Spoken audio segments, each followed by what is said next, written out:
Assalamualaikum warahmatullahi wabarakatuh.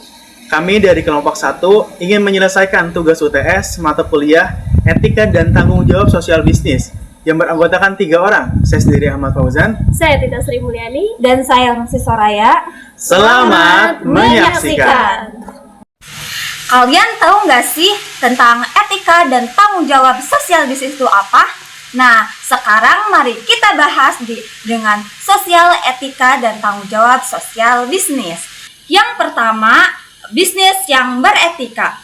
Nih, bisnis yang beretika adalah kegiatan usaha yang dijalankan dengan kejujuran, keadilan, dan tanggung jawab. Selanjutnya, yang kedua, perusahaan dan pemangku kepentingan.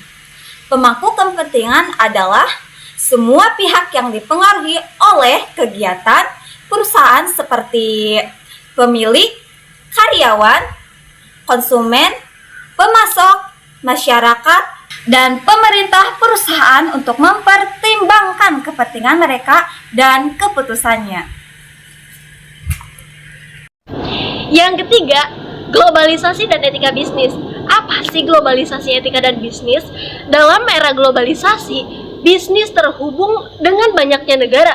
Karena itu, perusahaan harus menerapkan standar etika internasional, menghormati budaya lain, dan mengikuti aturan globalisasi agar kegiatan bisnis tetap adil dan bertanggung jawab. Nomor 4. Teori-teori etika dan relevansinya digunakan sebagai panduan dalam mengambil keputusan moral. Teori ini membantu bisnis menentukan tindakan yang benar, adil, dan bermanfaat bagi banyak pihak. Terus, yang kelima ada tanggung jawab sosial perusahaan dan audit kinerja sosial. Tanggung jawab sosial, CSR, dalam perusahaan adalah komitmen bisnis untuk memberikan manfaat kepada masyarakat dan lingkungan. Audit kinerja sosial dilakukan untuk menilai apakah program CSR benar dijalankan dan berdampak positif. Yang keenam, ada hak dan kewajiban pemilik usaha. Pemilik usaha berhak memperoleh keuntungan dan mengambil keputusan, namun mereka juga memiliki kewajiban seperti membayar pajak, mematuhi hukum, menjaga keselamatan kerja, dan menjalankan usaha secara jujur. Dan yang terakhir, perlindungan terhadap konsumen. Perlindungan konsumen memastikan pelanggan memperoleh produk atau layanan yang berkualitas, serta informasi yang jelas, aman, dan perusahaan wajib memberikan kejujuran, garansi, serta pelayanan yang adil agar konsumen tidak merasa dirugikan.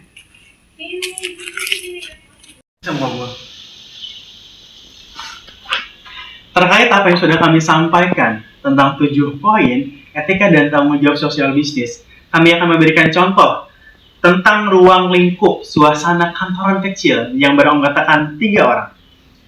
Di era modern saat ini, sebuah perusahaan tidak hanya dituntut untuk mengambil keuntungan, tetapi juga untuk memberikan etika dan tanggung jawab sosial bisnis di dalam perusahaan maupun di dalam lingkungan. Kita masuk contoh yang pertama. Bisnis yang beretika. Perusahaan kita harus berjalan dengan lancar dan jujur. Kayak misalnya kita tidak boleh memalsukan data. Terus juga kita tidak boleh menipu konsumen. Dan yang ketiga, harus tetap transparan.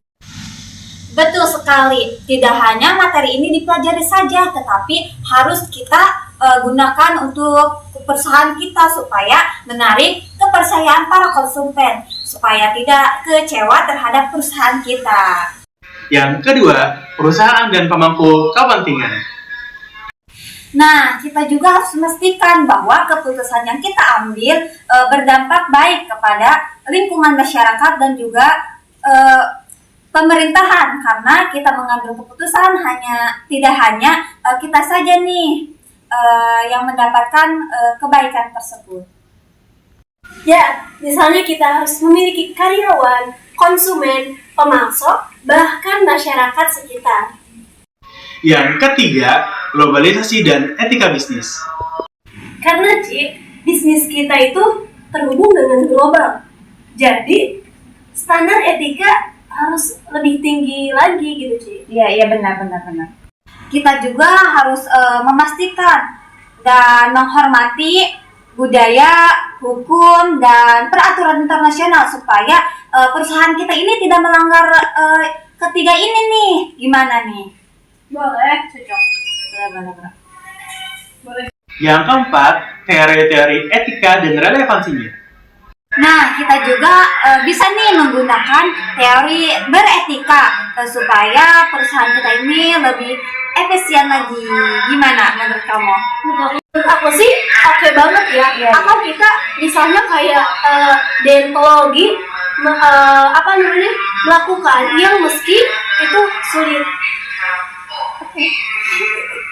Yang kelima, tanggung jawab sosial perusahaan dan audit kinerja. Kita juga perlu punya program tanggung jawab sosial, membantu lingkungan dan masyarakat. Nah, kita juga harus punya nih audit kinerjanya supaya apa yang kita lakukan ini berdampak negatif ataupun positif nih. Yang keenam, hak dan kewajiban pengusaha. Kita juga nih sebagai pemilik perusahaan harus memastikan bahwa perusahaan kita ini mendapatkan keuntungan.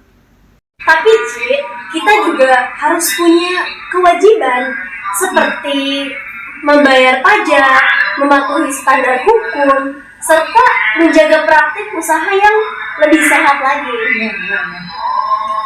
Yang terakhir, perlindungan terhadap konsumen. Yang paling penting, konsumen harus mendapat perlindungan produk aman, informasi jelas, serta layanan yang lebih jujur lagi, Ci. Siap. Betul sekali, Tita. Nah, kalau para konsumen puas terhadap kita, maka semakin banyak nih para konsumen tetap maupun pendatang baru nih. 1, 2, 3. Etika dan tanggung jawab bisnis sosial bukan hanya sekedar teori, Tetapi ini adalah sebuah komitmen yang nyata untuk membangun perusahaan yang sukses, tetapi juga bermanfaat bagi masyarakat.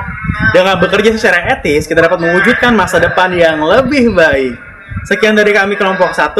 Wassalamualaikum warahmatullahi wabarakatuh. Di kolom ikunya babai semuanya.